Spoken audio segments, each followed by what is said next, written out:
लोकसभा सांसद और केंद्रीय राज्य मंत्री मुरलीधर मोहोल का मंत्री बनने के बाद पहली बार पुणे में आगमन हुआ। पुणे श्रमिक पत्रकार संघ द्वारा शनिवार 15 जून को वार्तालाप आयोजित किया गया।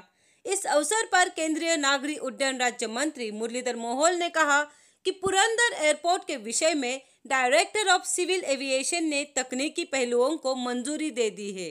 रनवे के एक्सपांशन के हेतु 35 एकड़ जमीन अधिग्रहित करनी होगी, यह बताया। इस वार्तालाप में राज्य मंत्री मोहोल ने Purandar airport, Navi Mumbai airport, Pune airport runway expansion, नया टर्मिनल एवं सहकारिता नीति के विषय में विस्तृत जानकारी दी। अभी तो शुरू हुआ है, मैंने चार्ज लिया है, बहुत कुछ काम करना है। तो मेरी प्रायोरिटी तो देश के लिए काम करना है, देश की सेवा करनी है। लेकिन पहले तो मुझे पुणे और महाराष्ट्र में जो कुछ 2-3 इश्यूज सामने है उस पर काम करना है। एक हमारा पुरंदर का एयरपोर्ट है, उस पर काम करना है। नवी मुंबई का एयरपोर्ट जो चल रहा है उसको गति से पूरा करना है। और हमारे पुणे का जो एयरपोर्ट है तो उसका रनवे का एक्सपेंशन हो या जो हमारा टर्मिनल अभी बन के पूरा हुआ आहे उसको शुरू करना आहे। हे नवीन जे धोरण होतंय त्या धोरणाच्या माध्यमातून केवळ महाराष्ट्रच नाही, मला असं वाटतं देशामध्ये सुद्धा ही आपलं जे काही सहकार आहे, सहकाराच्या माध्यमातून समाज समृद्ध करणं, अशा पद्धतीनं खूप चांगल्या रचना काही चांगले विषय त्याच्यामध्ये आणलेले आहेत। पुढच्या काही दिवसामध्ये ते धोरणही जाहीर होईल, राष्ट्रीय सहकारी राष्ट्रीय धोरण। आज सकाळी मला ही माहिती मिळतेय की डीजीसीएनी पुरंदरच्या एअरपोर्टला आता मान्यता दिली आहे। पुरंदरच्या विमानतळाच्या बहुतेक मला असं वाटतं की 99% टेक्निकली काही जे काही त्याच्यामध्ये अडचणी होत्या त्या आता पूर्ण झालेल्या दिसतात, संपलेल्या दिसतात।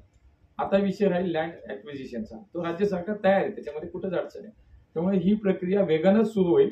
जवळपास 35 एकर जागा ही आवश्यक आहे, तरच आपल्याला डी आणि ई टाईपची विमानं जी आहेत ती इथून उड्डाण घेऊ शकतील। आता फक्त सी टाईपचं विमान आपल्या इथून उड्डाण करतं ते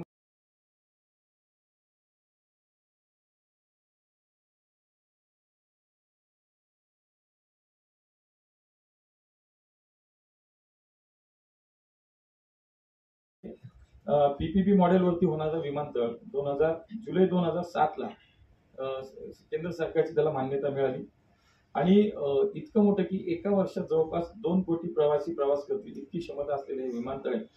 आता काल जर मी पाहिलं तर जवळपास 71% काम विमानतळाचं पूर्ण झालेलं आहे। खरं तर डिसेंबर 2024 ला विमानतळाचं काम पूर्ण होणं अपेक्षित होतं, पण एकूण सगळी माहिती घेता असं लक्षात येते कि मार्च 2025 पर्यंत त्या एयरपोर्टचं काम पूर्ण होईल।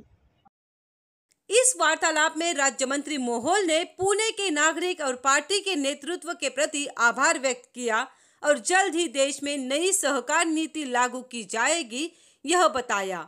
ऐसी ही खबरों के लिए जुड़े रहिए आज का आनंद न्यूज नेटवर्क पर।